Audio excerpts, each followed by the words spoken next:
King grew up to be a great man, of course. But things weren't all that great in the world while he was growing up. Not everybody was treated like they were somebody. And I believe that you should treat everybody like it's their birthday. But they didn't do that. People looked at the color of their skin.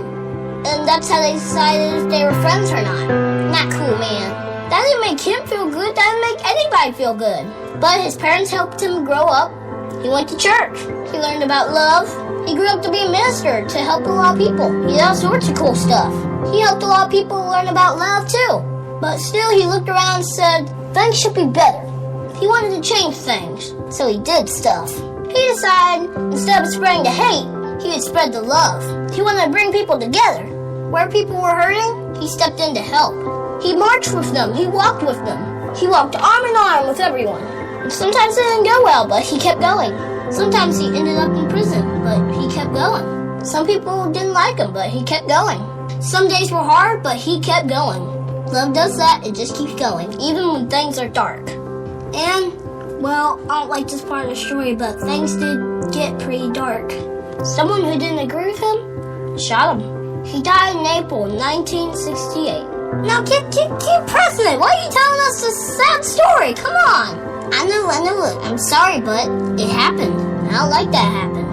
Now I gotta tell you something. When things aren't awesome, it can be tough. And things will always be awesome. But your response can be. Martin Luther King's response? It was awesome. Today I just wanted us to think about this. Isn't it cool that we can change things? Like any of us, anybody. He dreamed and he changed things. And he dreamed and he kept sharing his dreams. They became not just his dream, a lot of people's dream. Like this one. I have a dream that little black boys and black girls will join hands with white boys and white girls and become sisters and brothers. That's a pretty good dream. Let's dream like that. That could change things.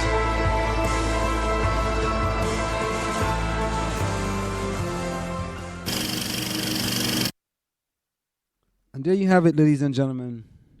That is a young man by the name of Kid President. The story of Martin Luther King. Oh, man. Even a young guy like him, you can actually see that is going to be posted on our Facebook page as well.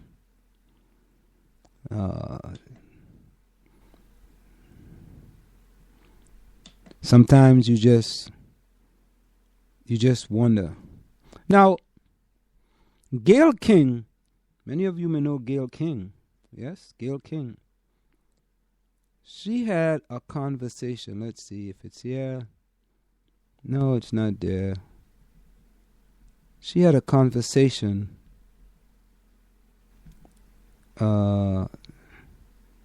CBS Morning host, Gayle King. Let's see if this is it, ladies and gentlemen.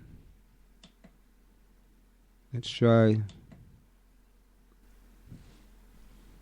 This is supposed to be Gayle King, co-host of CBS This Morning. Share the insights on the important conversation she had with her son when he's around 12 years of age. She indicated, I didn't know any black family who hasn't had this conversation with their child. Gayle said, we tell them, if you ever stop by the police, you need to do exactly what they say. Don't challenge, don't confront, don't make any sudden movements. If you're in the right, we'll handle it later. People have said to Gayle that this is a conversation all parents have with their kids, regardless of race. But Gayle pointed out one major difference. My son will be given the benefit of the doubt by the police, and I find that very disturbing. That said, Gayle is very pro-crop and really admires and respects police officers.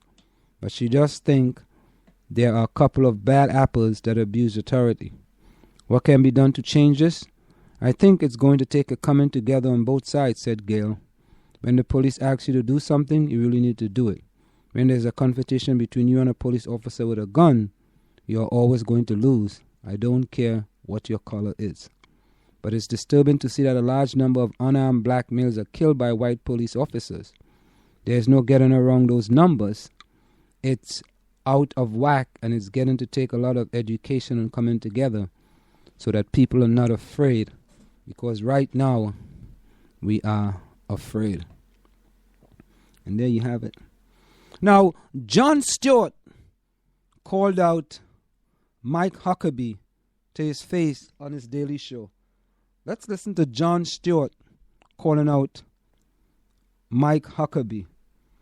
Mike Huckabee has been attacking Beyonce for music he calls mental poison. On Monday night's Daily Show, the former Arkansas governor didn't back down from his assessment of Queen Bee. So let's listen to what Huckabee had to say on Beyonce. Former governor of Arkansas, former presidential candidate, also a best-selling author. His new book is God, Guns, Grits, and Gravy, which happens to be the name of my theme restaurant. Please welcome back to the program, Mike Huckabee. Sir.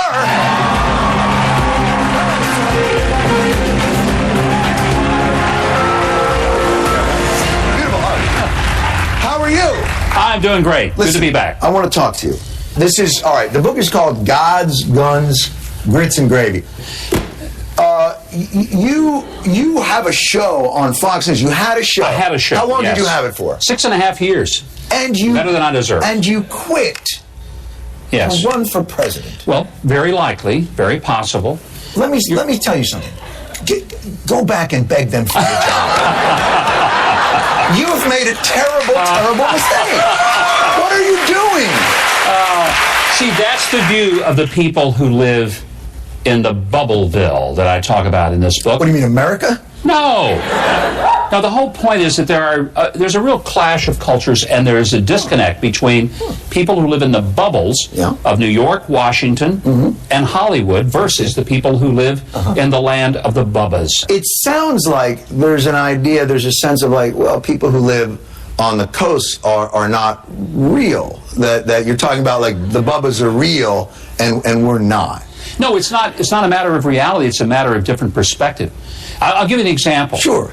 There's a big difference between people who are well-educated and people who are smart. And a lot of people who are very well-educated, who are, let's say, the Harvard faculty, believe that the people who live out in this part of the world where I live, in flyover country, those red states that people think, those people are nuts. But you believe that the Bubbas are better than the Bubbles. No, different. No, better. I want to explain who we are to the people who live in the bubbles, because those of us who live in Bubbaville, we get the people in the bubbles, because all the television shows and movies are all about the people in the bubbles. No, you don't get us. 6.5 years, I've come to New York, and I've seen the difference in the attitudes and lifestyles and culture. It's not that one is better. Yes, it is. Well, if it is, you believe one it would better. Be Bubbaville. Let me take that point about this. But this feels like it's contrivance. There's no real Bubbleville and Bubbaville. You have this idea of the Hollywood culture.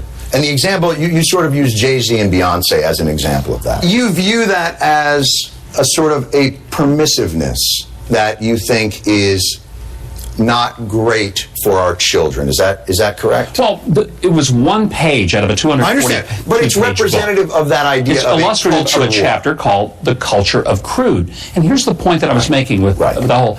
Beyonce is such a mega talent. Yes, she can do anything. Right. I mean, she's got the pipes to sing. Exactly. She's got the moves to dance. She does not have to go.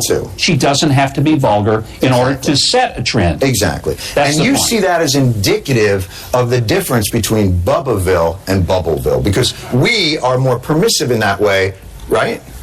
Not necessarily. It's that the thing that disturbs me, let's say, about when you see Beyonce, who is a role model to young girls. Right. Young girls want to be like her. Right. Do you know any parent who has a daughter that says, honey, if you make really good grades, someday when you're 12 or 13, we'll get you your own stripper pole? I mean, come on, John. We don't do that in our culture. I think that's diminishing Beyonce in a way that's truly outrageous. I'm not saying that. I will say this. But now, here's where I'm going to show you something. Okay. Here's the blind spot of Bubbaville. Okay. All this stuff about the culture, and it's so insidious, and it's just, you don't have to do that. This is a clip from a very wholesome show on Fox News. I know where you're going with this. I hope you do. Yeah, I do. Play the clip. Okay. A pussy purr with a stroke of my hand. They know they get it from me. Know just where to go in a decent life, man. And I'll do it, Mike, and I'll do it all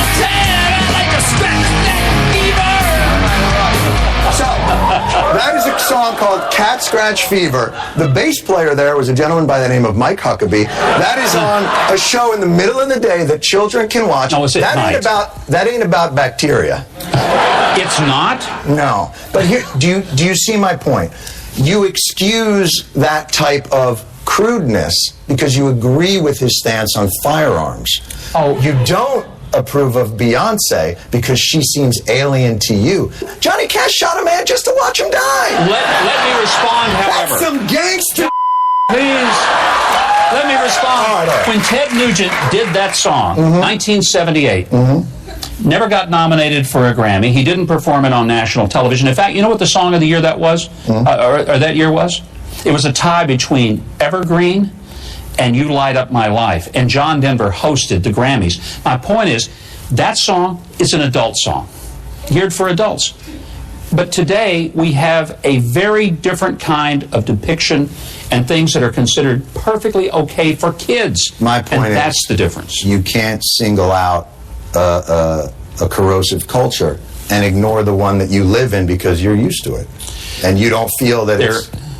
I want you to, though, read the book and find. Oh, I read. Is a very... Did you? Okay. It ain't Shakespeare. No, no, I did not write this for the Harvard faculty because it might be over their heads. The way that you use the term Harvard as a derogative, it blows my mind. Harvard is a wonderful place. However... No. But don't you think you're using it as a derogative? No. Look. You're saying, you know, those professors at Harvard that are experts in their fields, like it's... No. It's weird. I've spoken at Harvard, the bright kids there, but here's the point. Sometimes people who have lived in that world believe that the education that they have is absolutely so superior to the education that somebody may get out there in the interior of the country at a state school. Now, let me just say... And don't you feel that people who live in other parts of the country believe the education they got, whether it be on a farm or in a thing, is superior? Isn't that my whole point? That's why I said each the difference group between... believes that they are somehow different from the other. But there's a difference, and this is the point I made, is there's a difference between education and smart. If your car breaks down in the middle of the night on a country road, who do you want coming by? An MBA in a Beamer? Or do you want a couple of good old boys in a pickup truck with a toolbox in the back? Just tell me, which one? Both of those scenarios feel very frightening to me. And they probably should. I want AAA. God, guns, grits, and gravy. And gravy. And the gravy. Mike Huckabee. All right, that's all for tonight. So there you have it, Jon Stewart with Mike Huckabee. And we're going to close with this tonight. This is in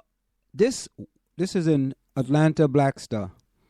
And when this white man asks a group of black men why they need a coalition to combat police terrorism, this is probably what he wasn't expecting. Let's take a listen to this.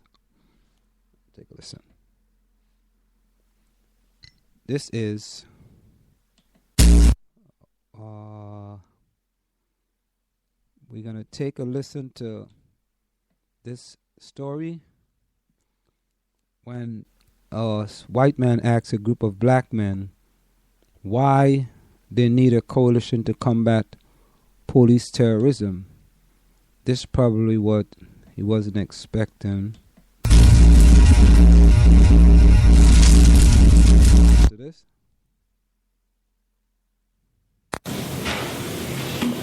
We're going to open the floor up now for questions from the co-chairs, Drew Levin-Wahab and Congresswoman Cynthia McCain.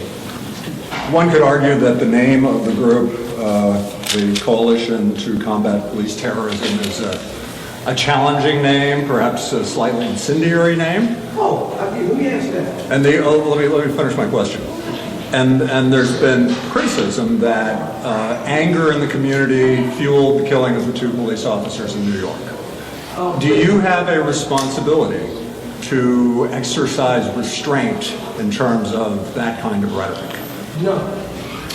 Let me be very clear. That's why we share a coalition here. You see, I'm going to say what's true, whether you like it or not, or whether you think it's combative or not. First of all, the United States uses war terms in almost every policy that it implements domestic.